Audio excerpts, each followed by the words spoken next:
AMAWULIRE ku 96.3 BTFM gakusomerwa Tom Mulondo. Ssabasajja kabaka wa Buganda Ronald Frederick Muwenda Mutebi owookubiri asiimye okulabikako eri Obuganda ku lw'omukaga lwa ssabbiiti eno bw'anaabaggulawo empaka ez'omupiira gwa Masaza ga Buganda wakati w'essaza lya Busiro nga litunka n'essaza ly'e Mawokota mu kisawo eky'ewaggulukuku.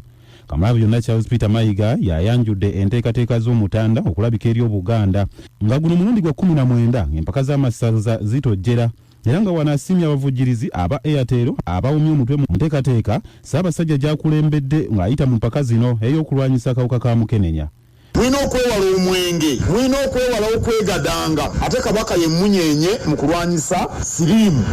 Era n'omulamwa gw'omwaka guno tulwanyisa siriimu. Leka gamba kubanga wakubye eggoola akawala ne kakulimbalima omupiira gujja kukulema. Mulina okuba abeetoowaze eri ababatendeka kuwaŋŋana ekitiibwa wakati wammwe ate mwina n'okuwa abawagizi ekitiibwa.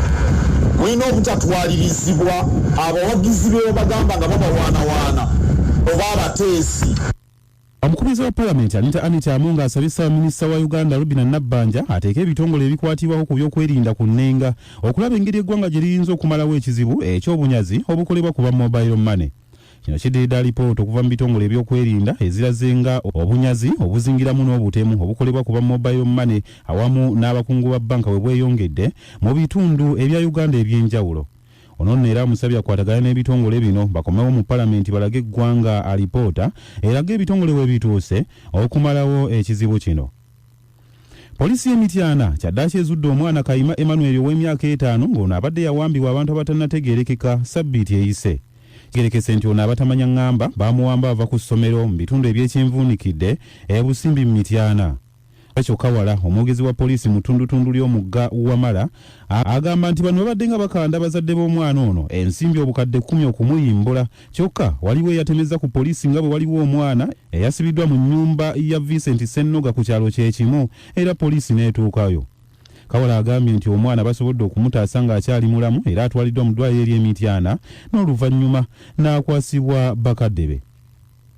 Mu mbeera y'emu poliisi y'e Kayunga eri mu kunoonyereza ku butemu obukoleddwa abantu batannategeerekeka ku kyalo Nazigo okumpi ne Kangulumira nga n'omuvubuka attiddwa ateeberezebwa okuba mu myaka nga 25.